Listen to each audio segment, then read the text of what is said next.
मधु के पति विक्रम ने कोविड के दौरान अपनी नौकरी खो दी थी। जब वे दोनों संघर्ष कर रहे थे, मधु, जो सिलाई जानती है, ने घर से एक छोटा व्यवसाय शुरू करने का फैसला किया। और अब अपने पति की मदद से मधु एक नैनो उद्यमी बन गई हैं और एक दर्जी की दुकान की मालिक हैं। विक्रम, जो एक कानूनी सलाहकार के रूप में काम कर रहा था, ने मधु से कहा कि अपने व्यवसाय को कुशलतापूर्वक चलाने के लिए उसे कानूनी रूप से काम करने और नैनो उद्यमी लाइसेंस के लिए आवेदन करने की आवश्यकता है। नैनो उद्यमी लाइसेंस क्या है और यह क्यों आवश्यक है?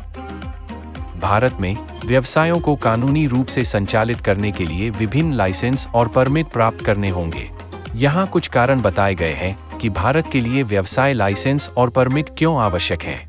कानूनों और विनियमों का अनुपालन, सार्वजनिक स्वास्थ्य और सुरक्षा, पर्यावरण संरक्षण, टैक्स अनुपालन, कानूनी सुरक्षा, ग्राहकों के साथ विश्वास बनाना। मुझे ये सब नहीं पता था। तो क्या व्यवसाय लाइसेंस के आवेदन करने के लिए भी कोई पात्रता मानदंड है? भारत में व्यवसाय लाइसेंस के आवेदन करने के लिए पात्रता मानदंड आपके लिए आवश्यक व्यवसाय लाइसेंस या परमिट के प्रकार के आधार पर भिन्न भिन्न होते हैं। आयु कम से कम 18 वर्ष होनी चाहिए। कानूनी स्थिति में कानूनी रूप से मान्यता प्राप्त व्यावसायिक इकाई होनी चाहिए। भारत में व्यवसाय लाइसेंस के लिए आवेदन करने के लिए वैध वीजा वाला भारतीय नागरिक या विदेशी नागरिक। कुछ व्यवसाय लाइसेंसों के लिए विशिष्ट शैक्षणिक योग्यता की आवश्यकता होती है। कुछ व्यवसाय लाइसेंस के लिए आवेदक को संबंधित क्षेत्र में पूर्व अनुभव की आवश्यकता होती है। कुछ व्यवसाय लाइसेंसों के लिए आवेदक को वित्तीय स्थिरता प्रदर्शित करने की आवश्यकता होती है। विक्रम, मैं नैनो उद्यमी लाइसेंस के लिए कैसे आवेदन कर सकती हूँ? व्यापार पंजीकरण।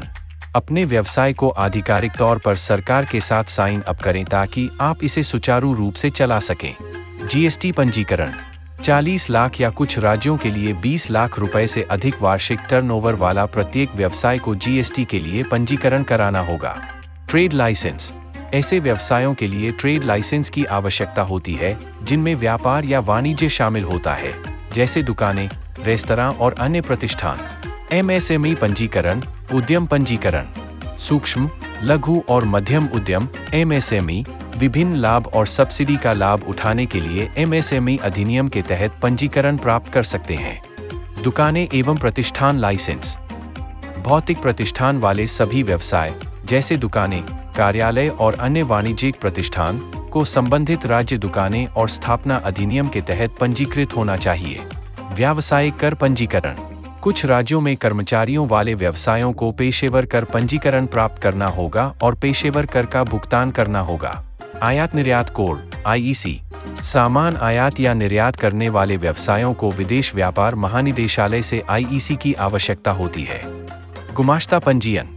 यदि आप महाराष्ट्र के निवासी हैं या महाराष्ट्र में कोई नया व्यवसाय शुरू करने के लिए उद्यमी को गुमाश्ता लाइसेंस प्राप्त करना होगा।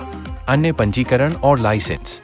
कुछ व्यवसाय जो वित्तीय सेवाओं, बीमा, रक्षा संबंधित सेवाओं, प्रसारण सेवाओं आदि से निपटते हैं या प्रदान करते हैं, उन्हें भारतीय रिजर्व बैंक, IRDAI इत्यादि जैसी एजेंसियों से नियामक अनुमति की आवश्यकता होगी।